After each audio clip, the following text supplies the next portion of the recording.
Bonjour à tous et à toutes, j'espère que vous allez bien. Aujourd'hui nous allons parler du roi des pirates. Et quand je dis roi des pirates, bien évidemment je pense à ça.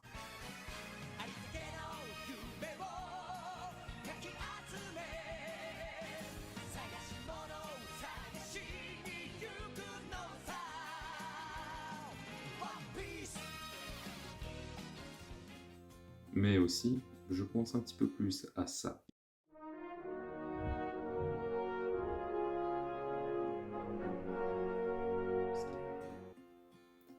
Mais quand je dis roi des pirates, je parle d'Henri Avery. Henri Avery, considéré comme le roi des pirates, un pirate légendaire, le plus grand pirate du XVIIe siècle, en tout cas l'un des plus grands. Il suscita énormément de mystères à son sujet, et aujourd'hui, nous allons parler de ça. Mais nous n'allons pas parler de sa vie en général, nous allons parler surtout de son trésor et des mystères associés à sa disparition et au cache de ce trésor, aux cachettes de ce trésor, tout ce qui est en lien avec ce trésor. L'histoire captivante d'Henri Avery, né vers 1653 en Angleterre, plonge les chercheurs d'aujourd'hui dans l'ère dorée de la piraterie. Ses exploits maritimes audacieux, son charisme mystérieux et le trésor insaisissable qu'il aurait caché ont alimenté des récits légendaires.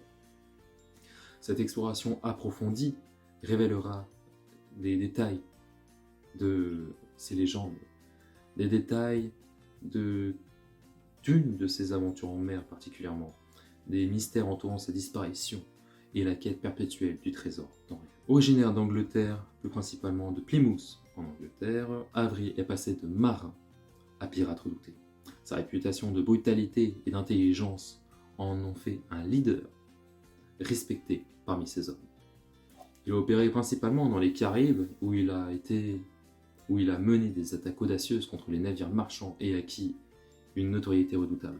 L'apogée de la carrière d'Avery a eu lieu en 1695, où lorsqu'il a dirigé une flotte de pirates pour attaquer le navire moghol.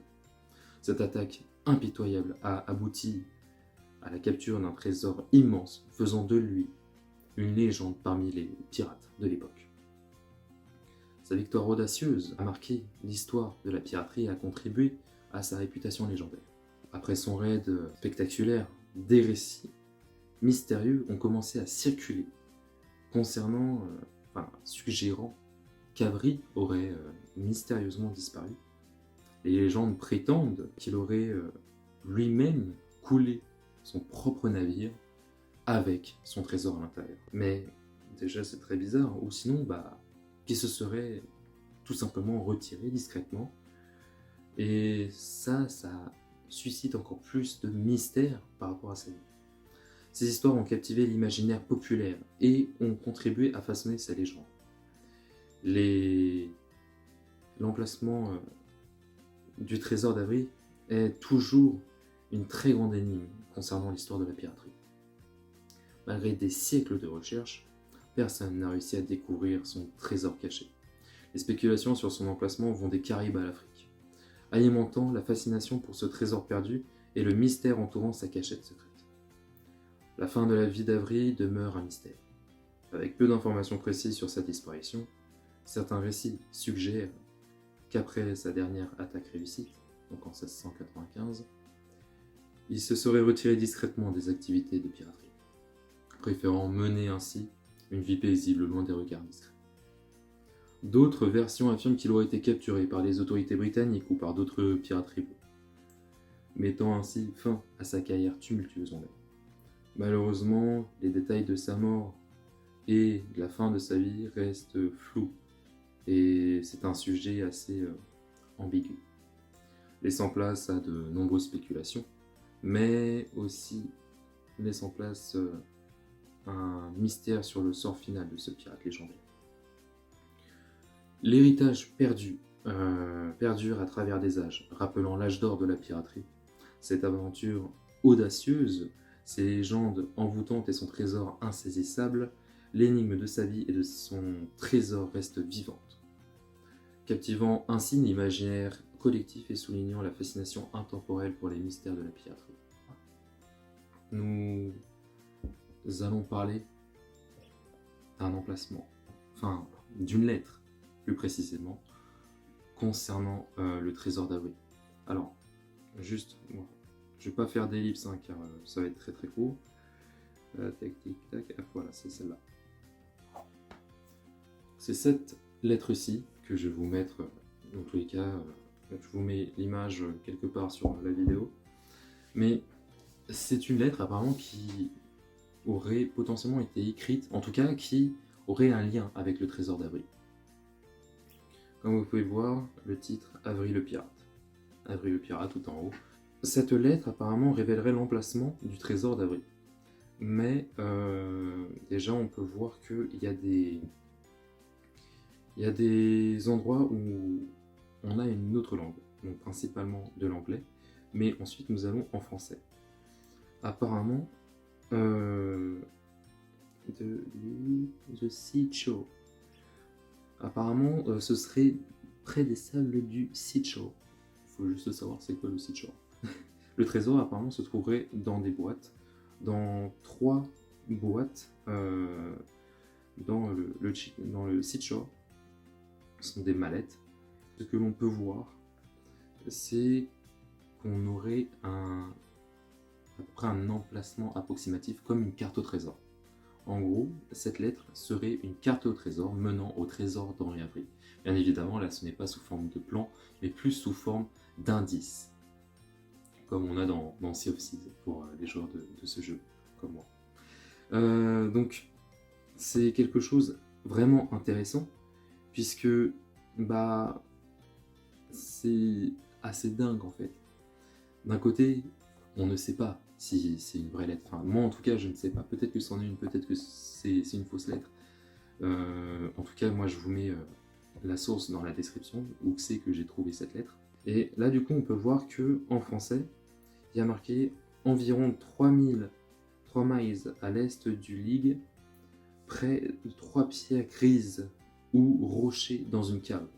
Au sud-ouest des 3 pierres, WJH, donc c'est potentiellement des initiales, pas de Henri Avery, mais est-ce que ça peut dire Long Ben? Non, ça ne dit pas Long Ben. WJH, faudrait voir, j'allais dire Tew, mais non, c'est pas Tew. Je ne sais pas du tout ce que peut dire ces initiales. C'est une lettre hein, sur laquelle je vais un petit peu plus découvrir après hors vidéo. Du coup, apparemment WTH ou JH, j'avoue que j'ai du mal à lire, aurait dit ces 3 pierres sont couvertes de graphes. Ensuite, il y a marqué un petit truc en haut, mais on a du mal à lire. Mais en tout cas, ouais, ce serait entouré de graphes, donc potentiellement de dessins. Ensuite, c'est à peu près tout ce qu'on a en français. Mais oui, moi déjà, rien qu'en anglais, faut savoir que mon niveau d'anglais il est vraiment pas ouf. Pourtant, à chaque fois, j'ai la moyenne. Mais faudrait que je lise ça plus tard. Enfin, je peux pas mentir, hein, j'ai pas trop découvert cette lettre. Là, je vous mens pas. Quand j'ai vu qu'il y avait du français, c'était en plein tournage de la vidéo. Sur le coup, j'ai complètement arrêté de faire la vidéo et puis je l'ai recommencé 3-4 fois après des rushs.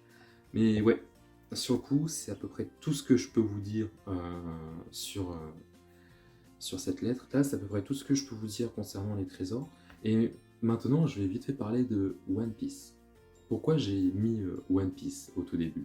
Car tout simplement, on a cette phrase mythique, pardon, pas fétiche, cette phrase mythique de Luffy qui dit « Et vous verrez, le roi des pirates, ce sera moi !» Il faut savoir que le roi des pirates a vraiment existé. Le roi des pirates sur One Piece, c'est Goldie Roger. Goldie Roger qui est mort et qui a caché un énorme trésor. Et il faut savoir que, selon certaines rumeurs, Goldie Roger viendrait de Henri Avery. Après, c'est des rumeurs que moi j'ai entendues et que j'ai vues. Goldie Roger viendrait de Henri Avery du coup, son trésor mythique, Henri Avery, le roi des pirates, Henri Avery aussi. Voilà. C'est pour ça que j'ai mis Goldie Roger, enfin en tout cas le générique de One Piece, un extrait du générique de One Piece, car ça m'a fait penser à One Piece tout simplement, Henri Avery, et puis je voulais faire un petit peu ce lien.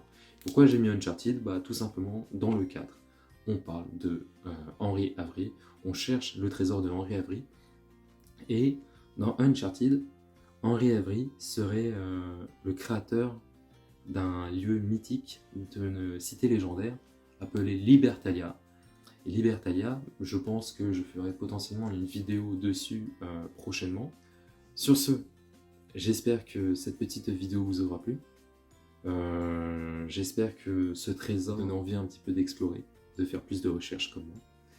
Enfin, comme moi ça me donne envie de faire plus de recherches. Mais voilà, sur le coup, je vais étudier cette lettre plus tard. Et je vous souhaite une très bonne journée. Désolé d'avoir passé beaucoup de temps sur ma tablette. Je vous dis à plus tard sur ce. Ciao, ciao. J'ai oublié de vous dire, je vous recommande ce livre. Donc c'est l'histoire mondiale des pirates depuis l'Antiquité, des Caraïbes à la mer de Chine. Honnêtement, c'est un documentaire, si on peut dire ça comme ça, que j'aime bien. J'avais acheté à la Fnac à 20 €. Honnêtement, c'est vraiment pas mal. Ça raconte pas mal d'histoires par rapport aux pirates, pas mal d'histoires sur certains pirates, l'arsenal utilisé, etc. Par contre, il y a une section légendes et mythes, c'est vraiment pas du tout rempli. C'est le seul truc que je peux dire. Après, sinon, c'est vraiment pas mal. Hein. Comme regardez ici, hop, on a la biche d'or. Ici, on a. Je suis obligé de le faire. Aussi la biche d'or, là. Vraiment, c'est hyper bien. On parle même de Anne Bonny et puis de Mary Read, donc des femmes pirates. Si j'ai pas de bêtises, c'était les premières femmes pirates reconnues, en tout cas du 17e, si j'ai pas de bêtises, 17e siècle. On parle de Barbe Noire, etc., de Thomas Tew. Donc honnêtement, c'est un plutôt bon livre pour débuter. Après, forcément, vous avez des plus gros recueils, mais voilà. C'était juste ma petite recommandation du jour. Allez, sur ce, je vous dis à plus tard. Ciao, ciao.